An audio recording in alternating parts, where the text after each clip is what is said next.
Now, we're going to look at a most inspiring and exciting subject, the subject of the Levites, because it's a subject that starts right at the beginning, as we had in that reading in Genesis 34, but it takes us right through the Bible. It can't be contained in just one book.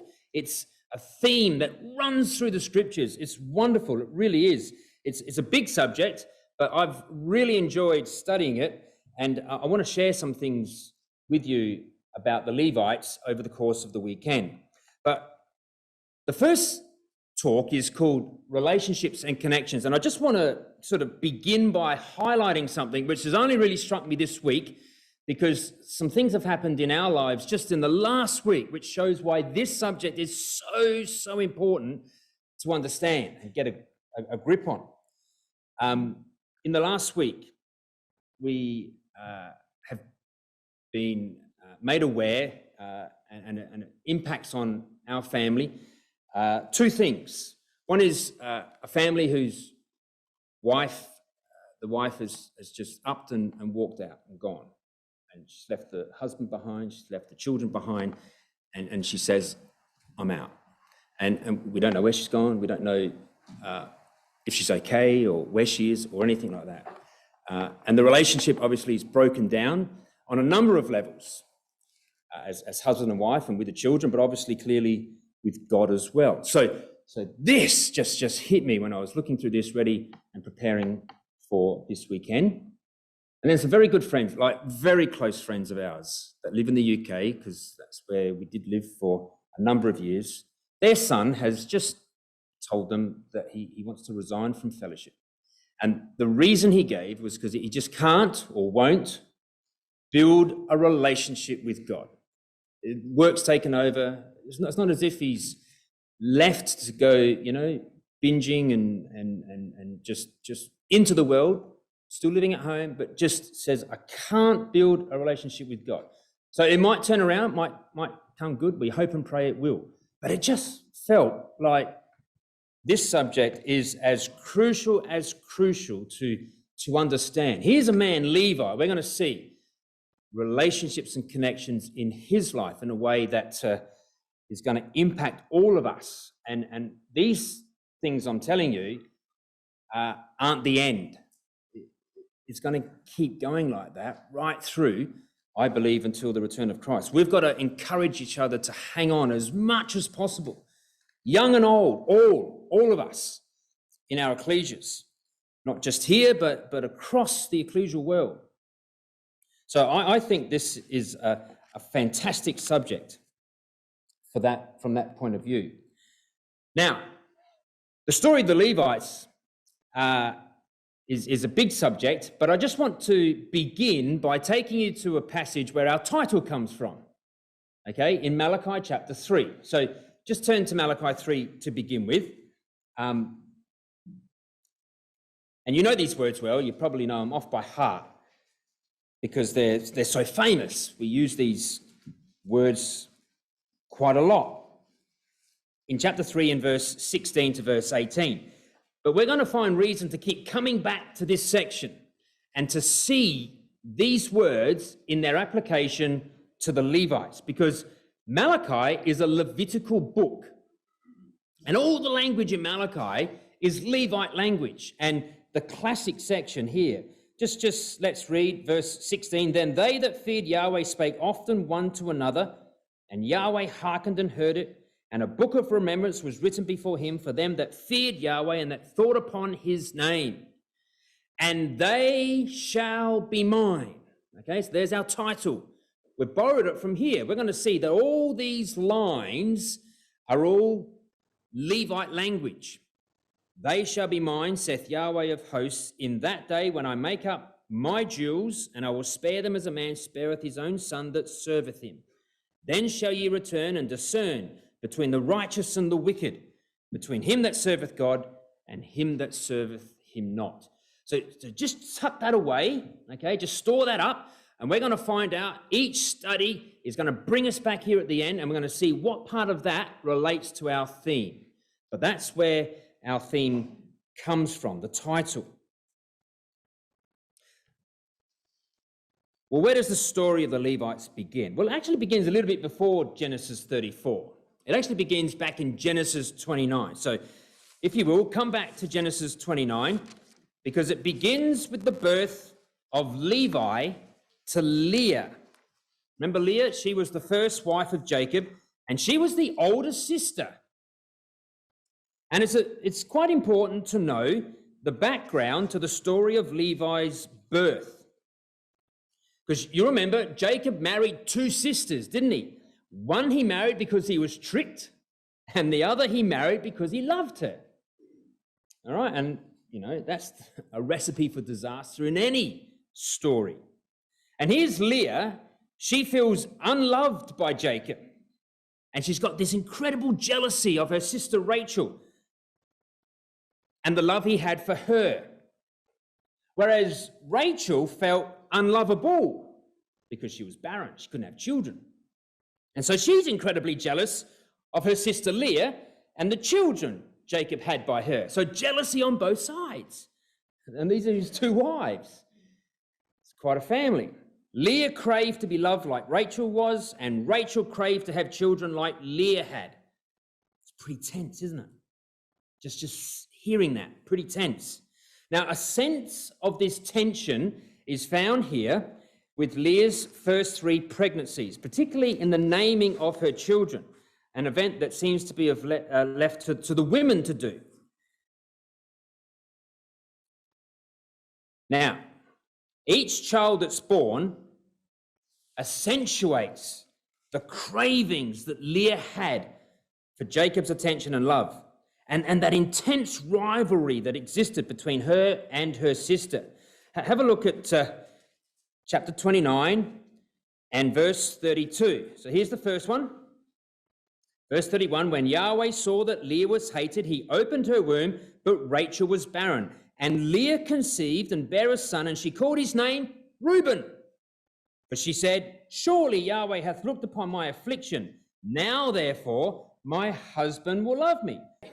So she's one up. Okay, I'm one up on my sister. Then in verse 33, and she conceived again and bare a son and said, because Yahweh hath heard that I was hated, he hath therefore given me this son also. And she called his name Simeon. I'm two up, she says.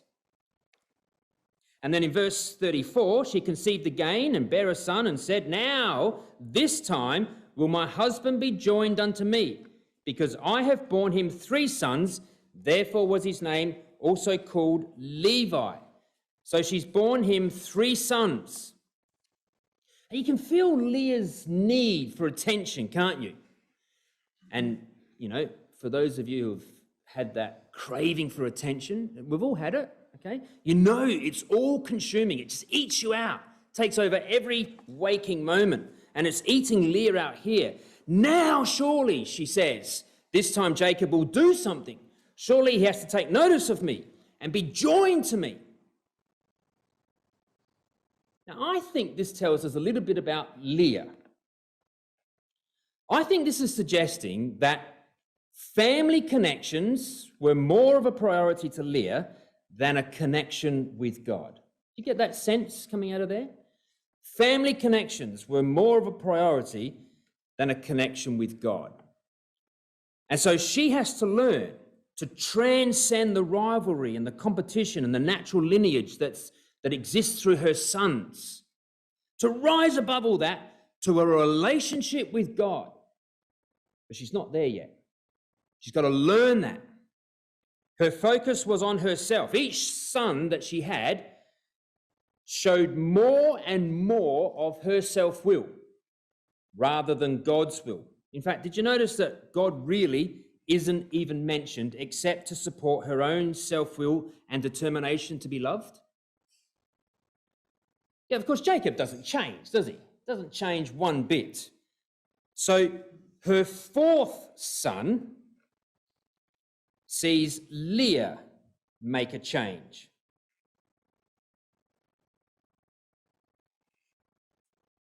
Verse 35.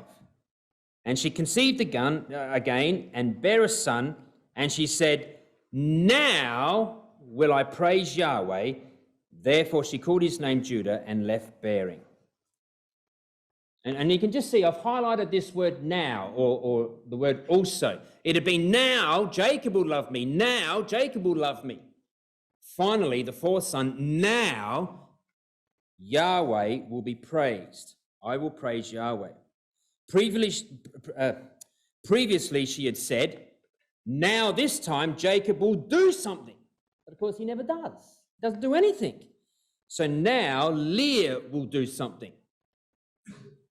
What does she do? Well, she changes her priorities. She moves the focus of her relationship. Previously, it was all about her husband. Now it's all about her God.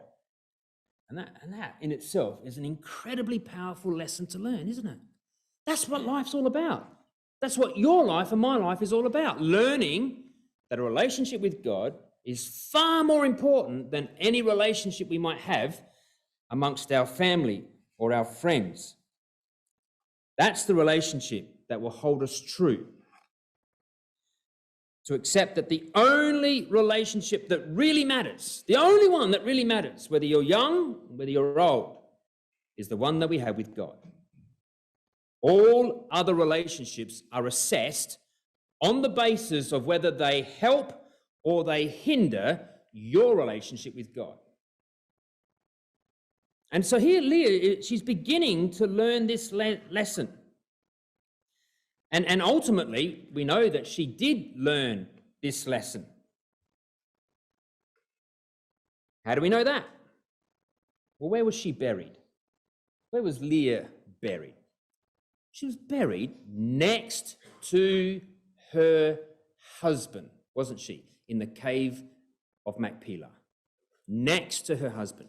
She learnt that lesson, and Yahweh allowed her to be buried right next to the one that she craved attention from, but never got. So she developed a relationship with God, by which God then said, right, I'll put you next to your husband. It's wonderful, really, how it all worked out. But it's nigh impossible for you, once you work out your relationship with God, to pass that lesson to your children. And it was impossible for Leah to just force that onto her children. It was going to have to be something that they would have to learn for themselves. This idea of a relationship with God is personal. And so this includes Levi. It's a hard lesson to learn, a painful lesson. And it was painful for Levi, but learn it he did. And that's what this first study will concentrate on. So just to finish a bit of the background tapestry, okay? After 4 children, Leah stops bearing, as we know. So in chapter 30, verse 1 and 2, when Rachel saw that she bare no children, Rachel envied her sister and said unto Jacob, give me children or else I die. And Jacob's anger was kindled against Rachel, and he said, am I in God's stead, who hath withheld from thee the fruit of the womb? So Rachel's envy brings out her determination, and she yells at Jacob, and he yells back at her. And Rachel's got dagger eyes for Leah, hasn't she? She's eyeing up Leah and all the children that she's got, and Rachel's feeling desperate. And this desperation's coupled with immense jealousy. And so she gives her handmaid as a wife to Jacob. She keeps the tension going. And in verse 9, we read, when Leah saw that she had left bearing, she took Zilpah, her maid, and gave her Jacob to wife. And so Leah seizes her opportunity and gives her handmaid as a wife to Jacob also. So she keeps that tension going. She's still got something to learn, has Leah. So picture the scene. Okay, 1 man, 4 wives, 12 sons, 1 daughter that we know of. There's rivalry, there's competition, there's henpecking, there's selfishness, there's envy. It's all in the mix, isn't it? That was home life for Jacob and for Levi. Imagine yourself living in that situation. How would you cope? And of course, at the top of the tree, right at the top of the tree, was Reuben. Pathetic. Weak and indecisive was Reuben. Unstable as water, says Jacob. Shows no leadership qualities at all, does Reuben. So who does that leave? Well, we're going to learn, brothers and sisters, that the real leaders of all those boys were the two next in line, Simeon and Levi. Thick as thieves, these two. They're the real movers and shakers of the family. But we're jumping a little bit ahead here. So you got the picture? This is home life. This is family life for Jacob and his boys, of which Levi is number 3.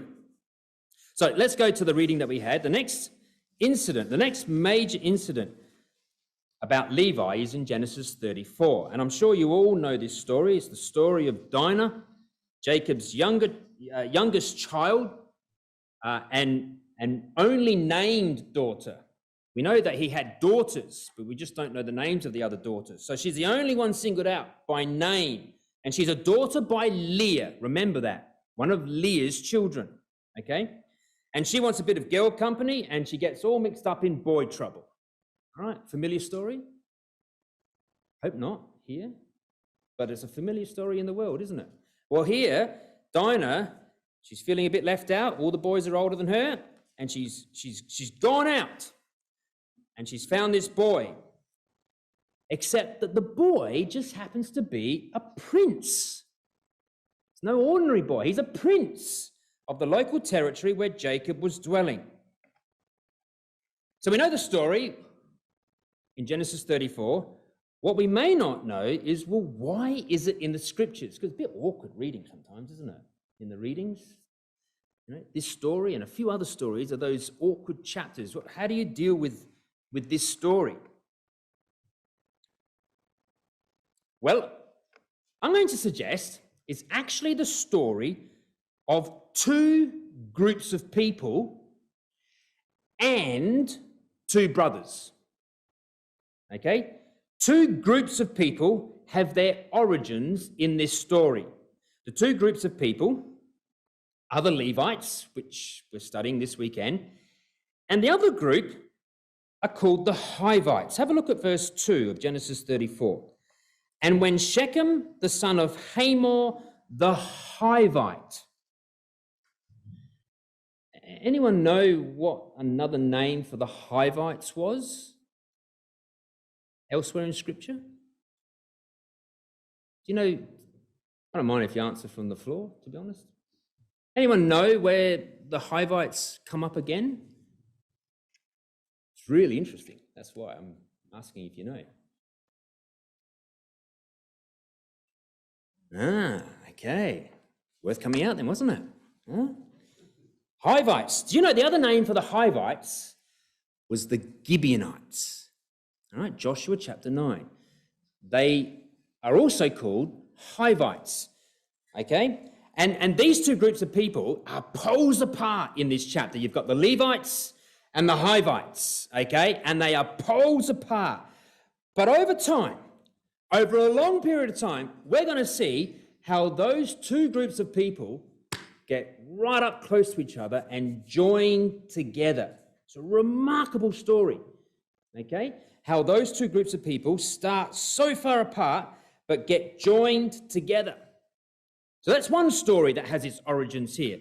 The other story is about two brothers, Simeon and Levi, and these two brothers are thick as thieves. They start together like this, inseparable. But over time, we're going to see how they are pushed apart. Okay? So, two groups of people that start like that, end up like that. Two brothers that start like that, but end up like that. It's incredible how Genesis 34 is placed here to get you thinking about the origins of these two brothers and these two groups of people. Now, remember Reuben? Okay, remember the hen-pecked firstborn? All right? I can just imagine Reuben just getting picked on by the two mothers all the time and being the spy between the two mothers. Just an unpleasant position to be in, but he was weak. He was unstable. You couldn't count on Reuben. So Simeon and Levi assume the role of leadership. This is brothers number 2 and 3 in the family. And it's obvious here that they are in the driver's seat in this family. They're the ringleaders of these brothers. And they connive a plan of revenge. But it meant abusing the covenant of circumcision. All right. Devastating that they did this.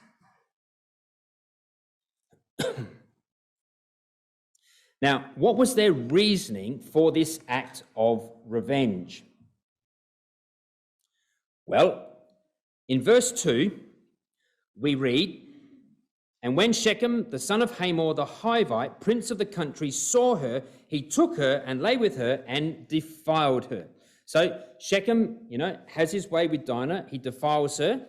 And that's their reason to get this revenge. Have a look at verse 7.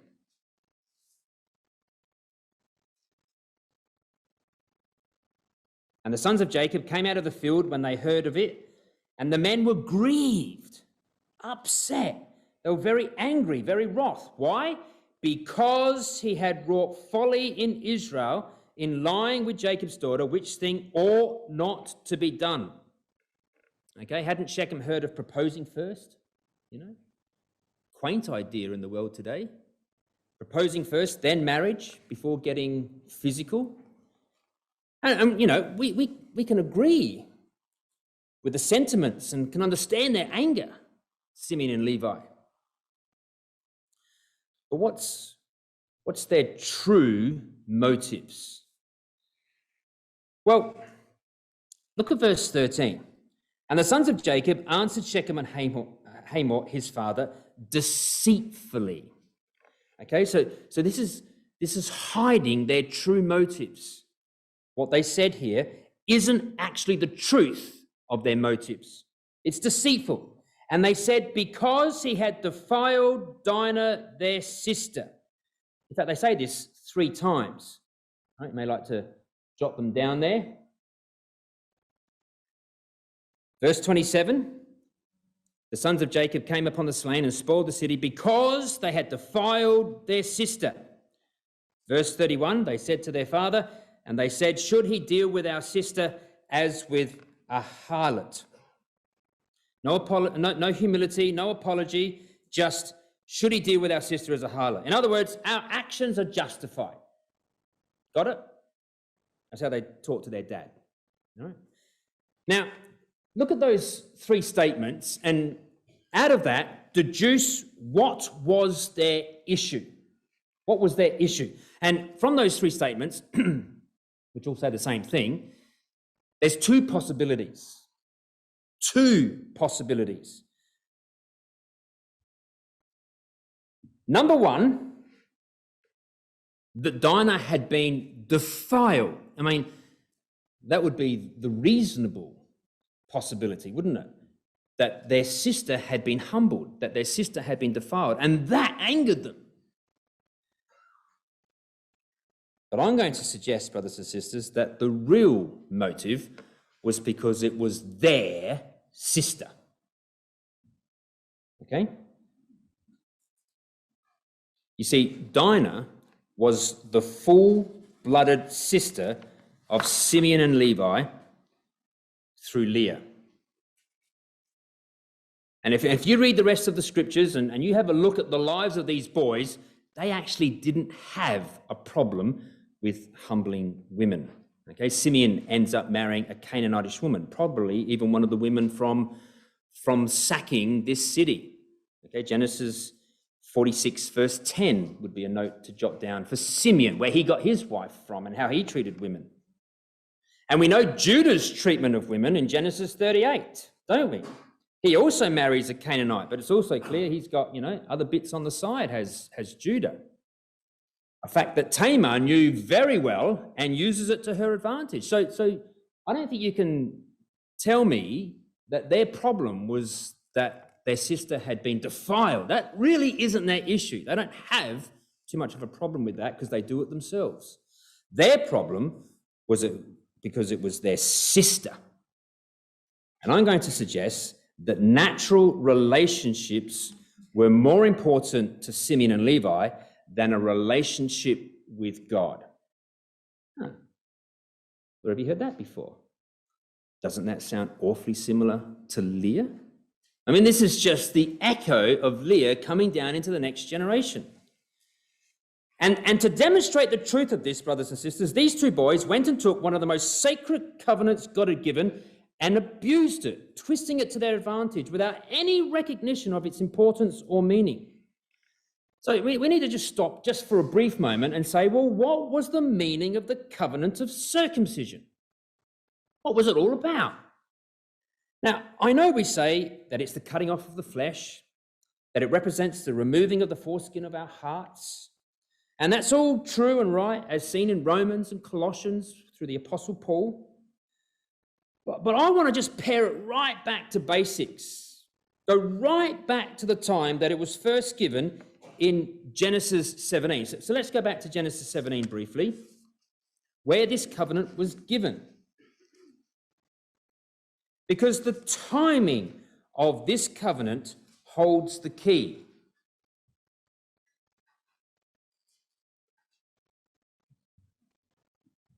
Now, let me maybe put it to you in a nutshell without going into all the fine detail, all right? If you work out all the timings in the story of Abraham, you will discover that Abraham was told to be circumcised, in other words, given the covenant of circumcision, at pretty much precisely the same time that Isaac was conceived. You just think about the ramifications of that. Right? That's the timing, how it's presented in the scriptures. Just think of the incredibleness of that. Because the prime focus of the covenant of circumcision is, I'm going to suggest, on the fatherhood of God. Let me show you this in Genesis 17. Verse 2. And I will make my covenant between me and thee, and will multiply thee exceedingly. Now, this phrase, my covenant, okay, in this section dealing with circumcision occurs 7 times. 7 times God says this. It's my covenant. It's the covenant number, 7. My covenant. This is truly Yahweh's covenant. Well, what was the covenant? Verse 4. As for me, behold, my covenant is with thee, that thou shalt be a father of many nations. Now, you may have it written in next to verse 4 that the word nations there is the Hebrew word goyim. Okay, if you haven't, write it in, because that's a word used exclusively for Gentiles. Abraham, I'm going to make you a father. Really? I'm already a father. Okay, he'd already had a son, hadn't he? He'd already got Ishmael. No, I'm going to make you a father, not through natural descent. You're a father at the moment, and it's a natural father-son relationship, but I'm going to make you a different father. I'm going to make you a father of a group of people of all races and nations. How? How do you do that? Well, not naturally. I'm going to make you a father just like me, says God. A spiritual father of a family like you've never seen before. That's why this covenant is between me and you. You'll notice that. See that in verse 2? I will make my covenant between me and thee. Go through and count how many times that occurs. Me and you, Abraham. Me and you. You're going to be like me. Me and you are going to be fathers. 5 times, he says, me and you. You and me are in this together, Abraham. So the question is, how is Abraham going to become a father of this people, this family? All right, these Gentiles. I mean, he's a Jew. He's the first Hebrew. How are they going to become part of this family? Well, verse 10 says it would be through circumcision. This is my covenant which you shall keep between me and you, and thy seed after thee. Every man-child among you shall be circumcised. And ye shall, verse 11, circumcise the flesh of your foreskin, and it shall be a token of the covenant between me and you.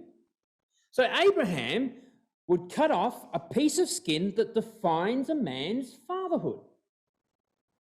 In fact, the irony is that in the very cutting off, it incapacitated Abraham to be a natural father for a period of time. So how would Abraham become a father if he can't be a father? Well, Abraham would have to rely and trust in God's fatherhood, because the clear implication here is that God's fatherhood is never incapacitated. He will fulfill his promise of a seed. Hence, Isaac is called the child of promise and was conceived at this very precise time that Abraham was incapacitated. Now, is that what circumcision is all about? Are we on the right track? Have we got it right? Well, come to the New Testament. Have a look at Romans 4. What does Paul say about this? Because Paul quotes from Genesis 17. What's his conclusion? Romans chapter 4.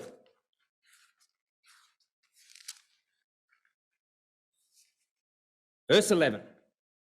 And he, Abraham, received the sign of circumcision, a seal of the righteousness of the faith which he had yet been uncircumcised, that he might be the father of all them that believe.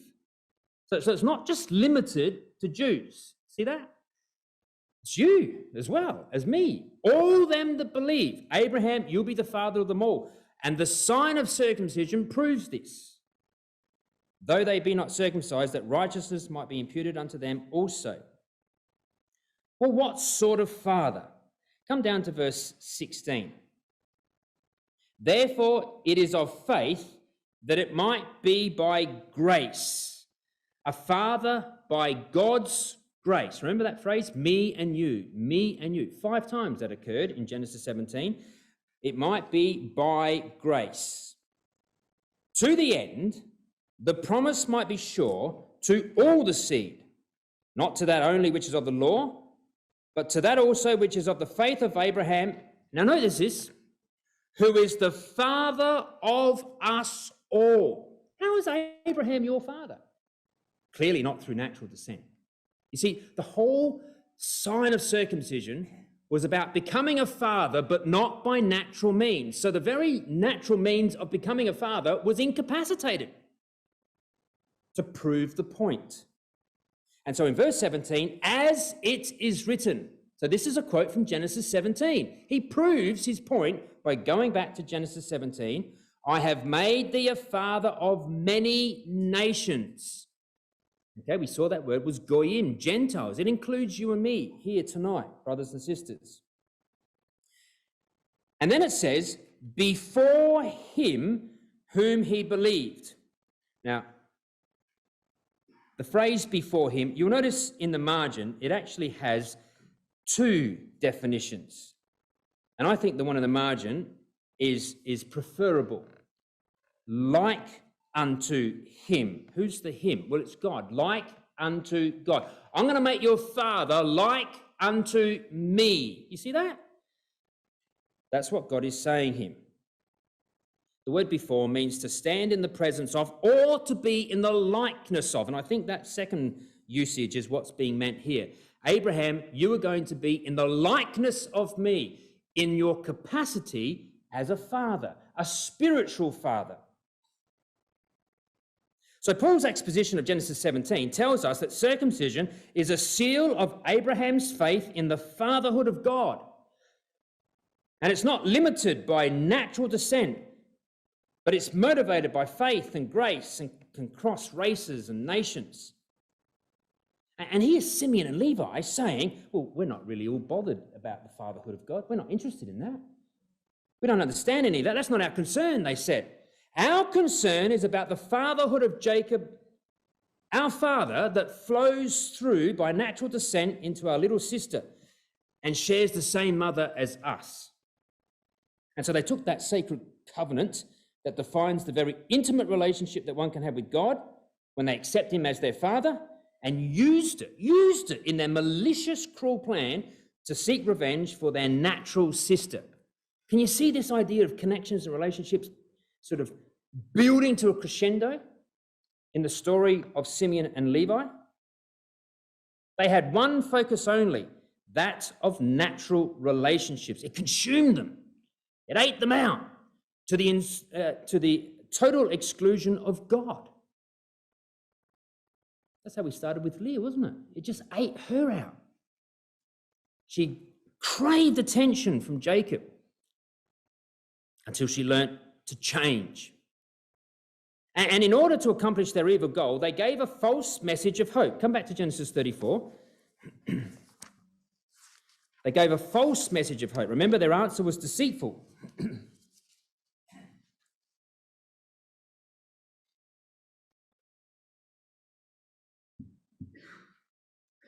And they completely hoodwinked Shechem and Hamor with this false message of hope.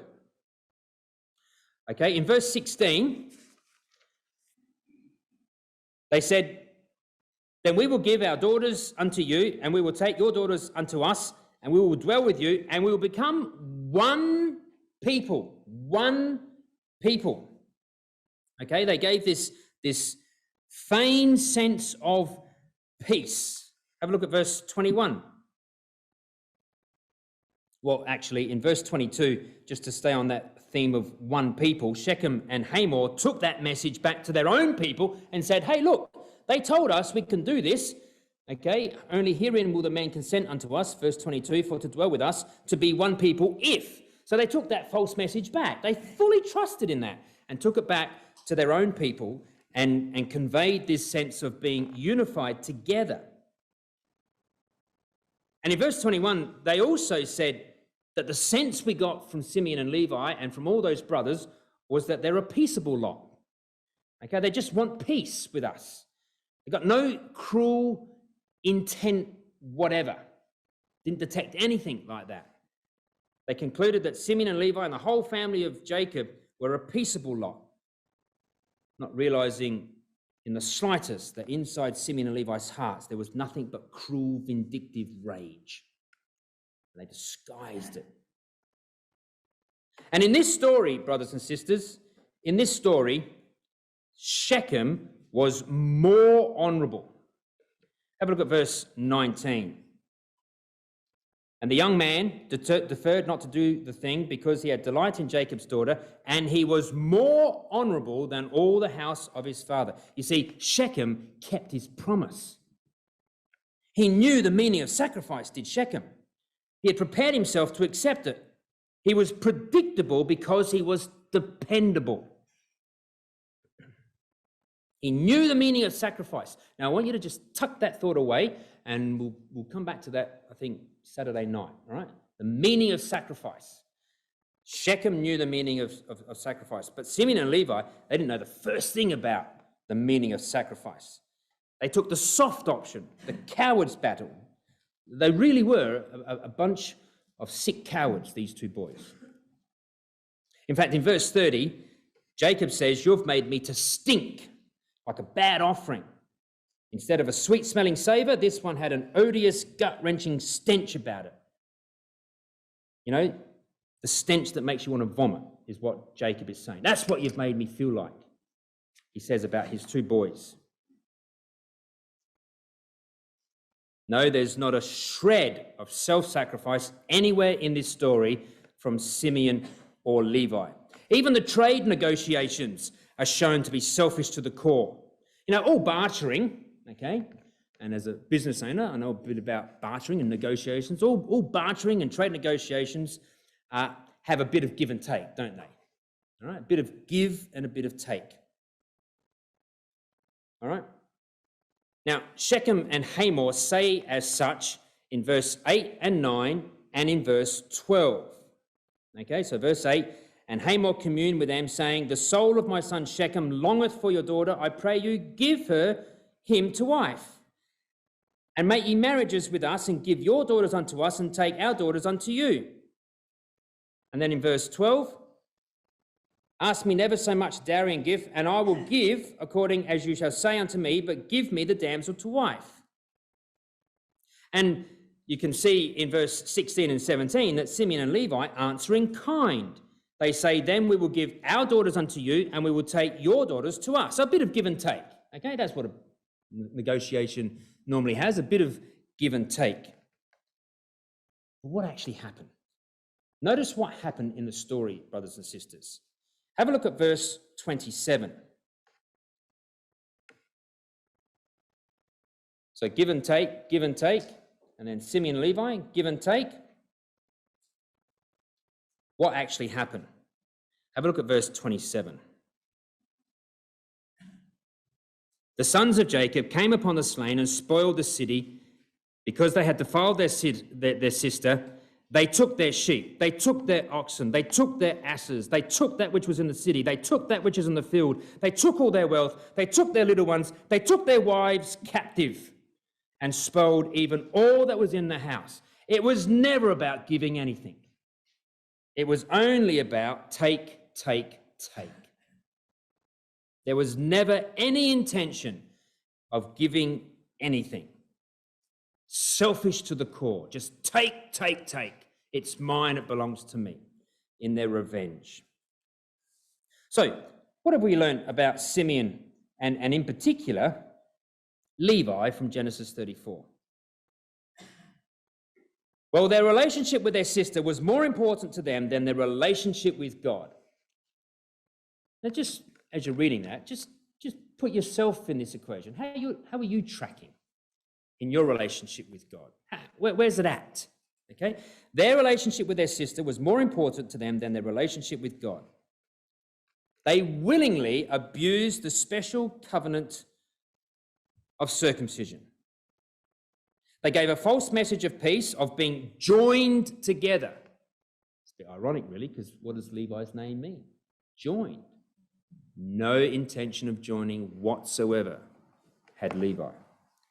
They lacked any understanding of the meaning of sacrifice, didn't know what it meant at all.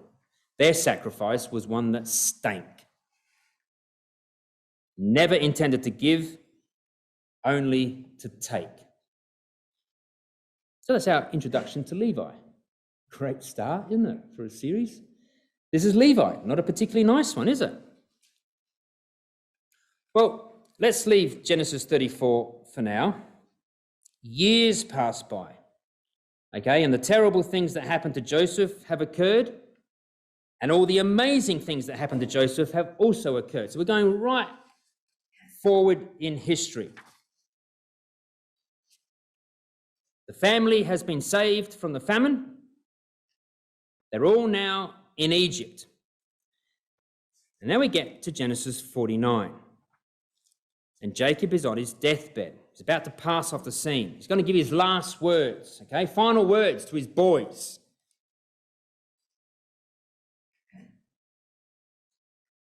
What was he? 145? Jacob, okay? Old man on his deathbed, all his boys around him. He's got his last words before he passes off the scene. His last requests. Look what he says about Simeon and Levi. It's in verse 5 down to verse 7. Now you'll notice in verse 5, Simeon and Levi are lumped together. He doesn't do that with any of the others. And it soon becomes clear why he does. Judah, Joseph, they get the biggest mention. Nothing but wonderful words are said about those two boys. Judah and Joseph, beacons. Simeon and Levi get the next biggest section, and nothing but contempt and disgust is expressed by Jacob. It's a stinging rebuke from Jacob. You wouldn't want to be listening to these words if this is what your father was going to say to you on his deathbed. The last remaining words that he says to you are a stinging rebuke, full of disgust and contempt. Can't bear to look at you. Spit out your name. Now, it's obvious from the tenor of his words that Jacob has had no reason to change his assessment of these two boys from what he said in Genesis 34. You make me to stink. And nothing's changed. He can't find one good thing to say about them. In his view, they're still rotten stinkers, these two boys.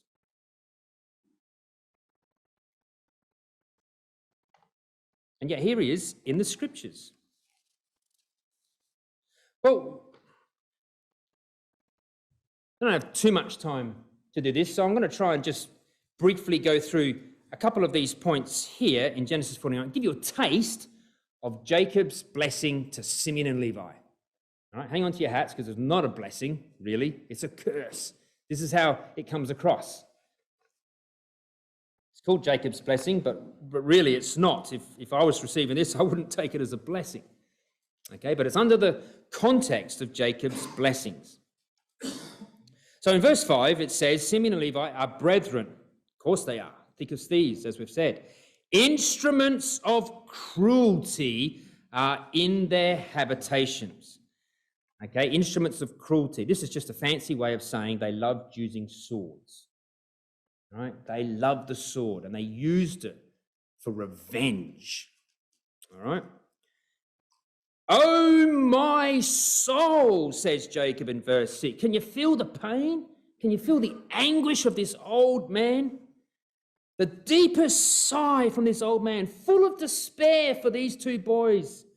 Oh, my soul, come not thou into their secret. Unto their assembly, mine honour, be not thou united.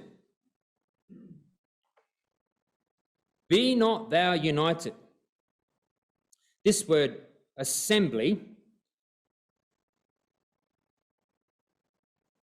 so I'm sort of lagging a bit there, sorry about that.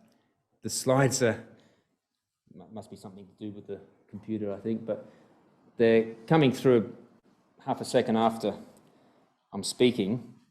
So that's just saying that the word instruments there and the word habitation has the idea of a sword from stabbing, okay? But this phrase here, unto their assembly, this word assembly, okay, it's the Hebrew word kahal. You might get a picture of this because this is used by the Septuagint as the word ecclesia, okay? So this is the first time this word is used in Scripture, and it's here in Jacob's life. In Genesis 28, verse 3, Jacob is the first person to have this word used of him in Genesis 28, where Isaac asks a blessing from God. And his father Isaac says that out of Jacob will come forth the ecclesia. So Jacob represents the ecclesia. But here in this chapter, right here in this blessing, Jacob is identifying that there's another ecclesia on the scene, another ecclesia being established in opposition to the one that God is making. There's two ecclesias, he says. Stay away from that one. Don't ever let your honor be linked with that one. Remain with this one. It's pretty powerful, isn't it? The last words of Jacob. For in their anger they slew a man, and in their self-will they digged down a wall. Now, it's a little bit confusing here because there's a word here which sounds very similar in Hebrew to another word. So the translators have put down this word wall, but it actually doesn't mean that. So let's go through. Okay. In their self-will, in their delight, all right, in their satisfaction, they digged down a wall. The word digged means to pluck, okay, especially a hamstring, all right, slashing a hamstring. Okay, and the word wall is the Hebrew word, however you say that, shor, and ox, not short, a wall. It sounded the same when I say it because I don't know Hebrew, but even in Hebrew, they sound very similar. And so the translation is suggested that this word is really oxen, all right, to hough the oxen, hamstrung the oxes. So what they did, they weren't satisfied to just kill the man. They went around and slashed all the legs of the animals. All right. This is revenge. They're more consumed with revenge than they are with booty. They just slash the legs of all the oxen for fun. Not content to just kill the man, they slash the legs of everything that he owned.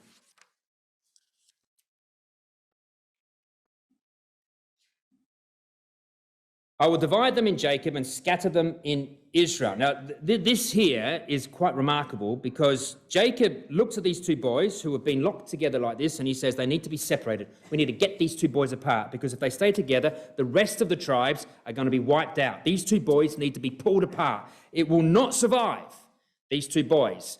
The 12 tribes, the other brothers, need to be able to grow and mature and develop, but they won't be able to if they stay together. They need to be separated. They'll destroy the rest of the tribes. They're too strong for the other 10 combined. Keep them apart. And so this is Jacob's blessing, all right? He says, I will divide them in Jacob and scatter them in Israel. Well, what happened to Simeon? Well, they became the smallest tribe. In fact, Moses doesn't even mention them in his blessings in Deuteronomy 33. They were given just a few cities within the tribe of Judah. So a tribe within a tribe. So small, they were circled by Judah. That's the curse for Simeon. What about Levi? Well, the remarkable thing with Levi was that the curse for them was that they had no actual inheritance. They were given 48 cities and they were scattered. So Jacob's blessing came to pass. They were scattered throughout those 48 cities, right throughout the land. But in time to come, that was going to turn into a blessing.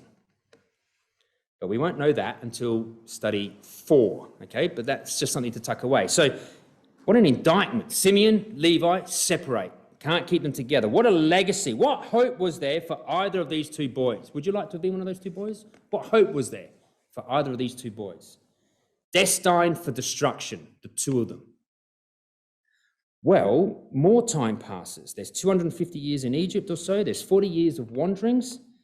And now Moses is an old man, about 120 years old, and he's about to pass off the scene, and he gives his last words to the tribes. So I want you to come to Deuteronomy 33 now, because what does he have to say about Simeon and Levi?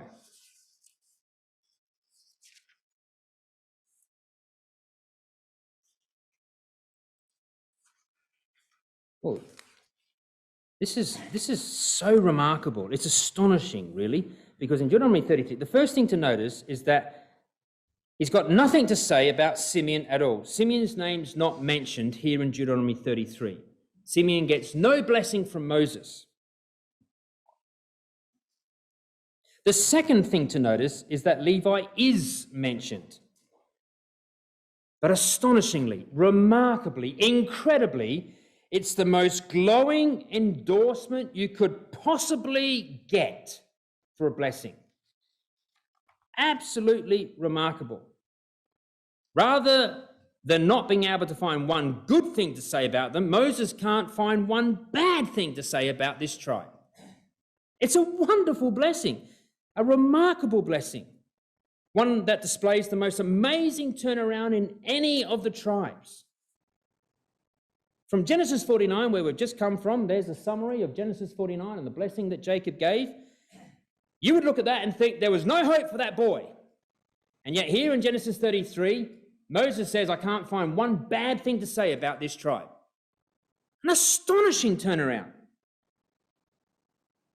One of the most remarkable transitions anywhere found in Scripture.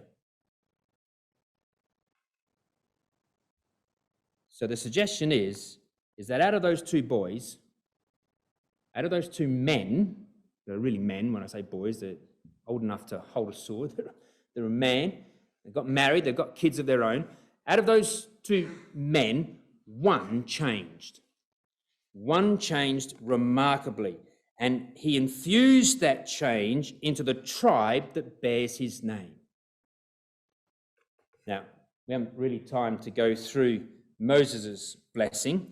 Just pick a couple of things out here. It'll be all on the screen there. If I skip something over, ask for the slides and you can get the rest of it later on. Okay? So, Levi's blessing is in verse 8 to verse 11. Okay? This is Moses' blessing on Levi. It is an endorsement of Levi like you've never read anywhere before. The first time in Scripture that Levi gets an endorsement for what he's been doing rather than contempt and condemnation. Now, in verse 8, I'm just going to suggest that that incident seems to be related to Exodus 17. Okay, so that seems to be something that happened at Exodus 17. I can't prove it entirely, but you remember that at Exodus 17, the waters were bitter and they were made sweet. But something happened on that occasion, which is sort of couched in the language here, whereby it would seem the tribe of Levi stood out against all the other tribes. All right, and so Exodus 17 seems to be something that happened. Let me put the rest of that up. Meribah there are two Meribahs mentioned in Scripture, and I've got reasons there to suggest why that Meribah is the waters of Exodus 17, and the Holy One being a reference to the tribe of Levi. Exodus 17. Well, there's a bit of question about that. You remember on that occasion, the question was, is Yahweh among us or not? And it seems to be that Levi on that occasion said, yes, he is. And the rest of the tribe said, no, he's not, because the water's bitter. But Levi said, yes, he is. And according to Moses here, the Levites said yes. And they differed from all the rest of the tribes. But if there's a bit of ambiguity about whether that's Exodus 17 and verse 8, verse 9, there's no ambiguity at all. Verse 9 is Exodus 32. So verse 8 is Exodus 17, verse 9 is Exodus 32. You know about Exodus 32.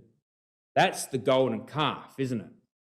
And remember the clarion call that Moses cried out, who is on Yahweh's side? Out stood Levi. Out they came in droves. And what did they say on that day? In Exodus 32, you wouldn't read about it. You wouldn't believe it unless it was written here. Who said unto his father and his mother, I have not seen him. Neither did he acknowledge his brethren, nor knew his own children, for they have observed thy word and kept thy covenants.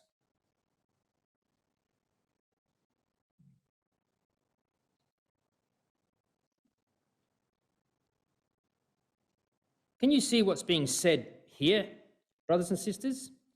Who said unto his father, I have not seen them. The RSV says, I regard them not. You see, here in this story, in Exodus 32, in this blessing here in Deuteronomy 33, natural lineage no longer means anything when following Yahweh. The fatherhood of God is more valuable than one's natural father. Really? What a change.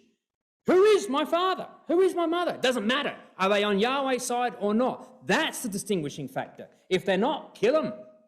That's Exodus 32. Neither did he acknowledge his brethren. The RSV says he disowned his brother. Who was his brother? Simeon. He disowned Simeon. The two that were like that. Now Levi disowns his brother, including his closest brother. Once passionate in sticking close together to Simeon, but not anymore. Nor knew his own children. You see, family pride was the most important thing back in Genesis 34. That deep blood connection between Levi and his sister Dinah was once valued far above a relationship with, well, that's all changed now, brothers and sisters. Change. It's incredible, isn't it? It's astonishing. Are there changes in the way you show a relationship with God needed in your life, brother, sister? You see, it's not too late to change. Levi did. He made that change. It wasn't too late.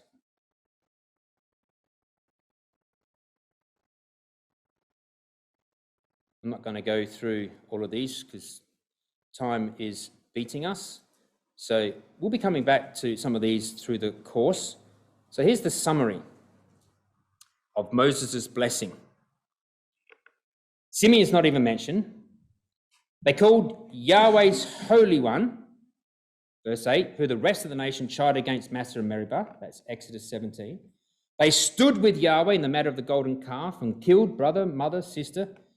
They disowned their children. They just upheld Yahweh's covenant, Exodus 32. Moses prays that they might be the teachers of the nation. We're going to come back to that on Sunday morning. And so he asks God to accept the work of the Levites and to destroy any who oppose them. Now, my question to you, okay, and I know it's a bit late and, it's been a long day, but I wouldn't ask you to do anything that I haven't done. I've been up since 5 and we're an hour and a half behind you. So I'm holding up. But we're nearly there. We're nearly through.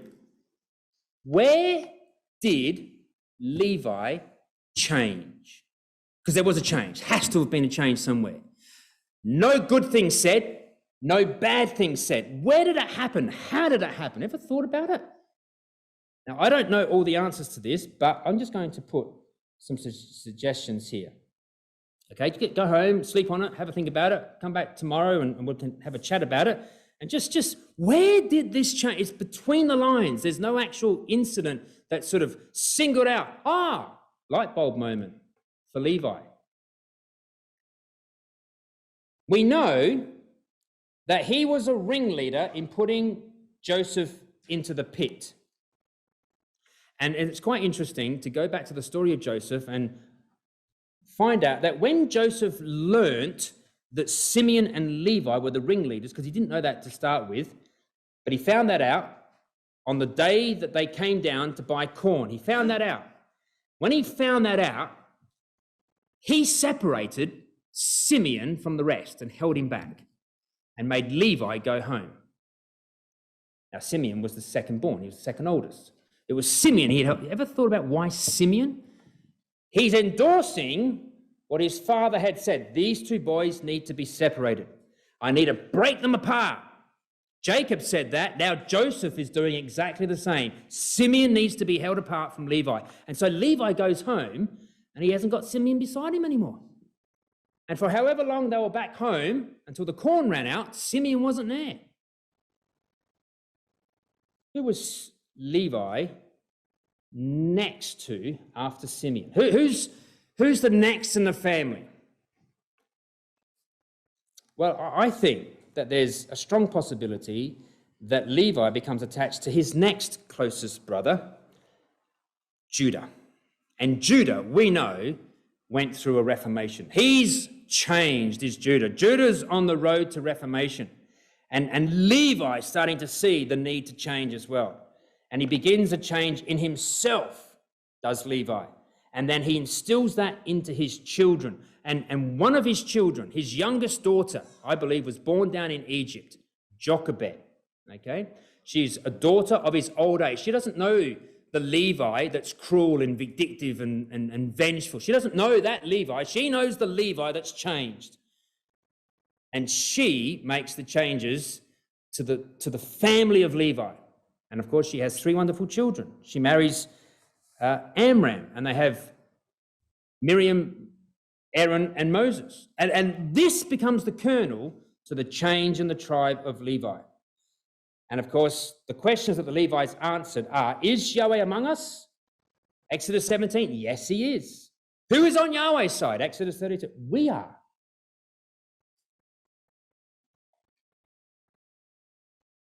So where would you place your relationship with God, brothers and sisters, when comparing it to your relationship with family and friends? What's the level? What's the measuring stick?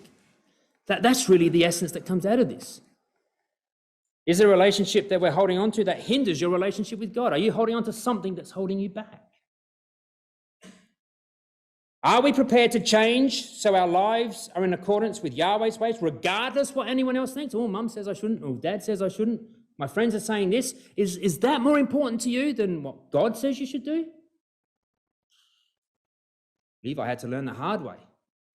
We don't have to learn the hard way, brothers and sisters. We can listen to God in the first place. Are we prepared to stand alone for our convictions, whatever the consequences? Levi didn't care, did he, in Exodus 32, about people saying, oh, he's on Yahweh's side. No laughing matter to Levi anymore. What type of instruments occupy our lives? Instruments of righteousness we should be, says Romans 6.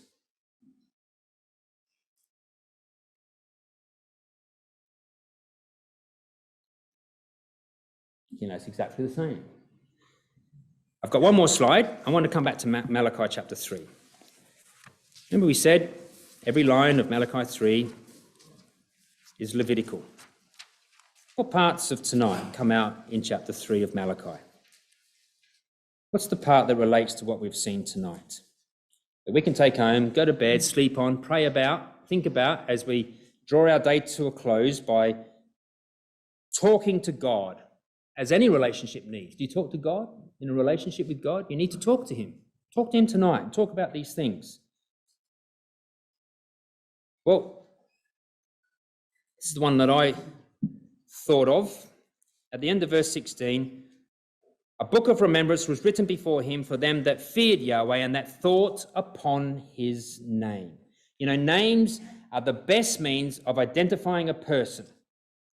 Okay, if I say your name and I don't know you, I don't think anything else about you. But if I say a name and you know that person, what else comes behind the name? You start thinking about the person's personality and their character, don't you?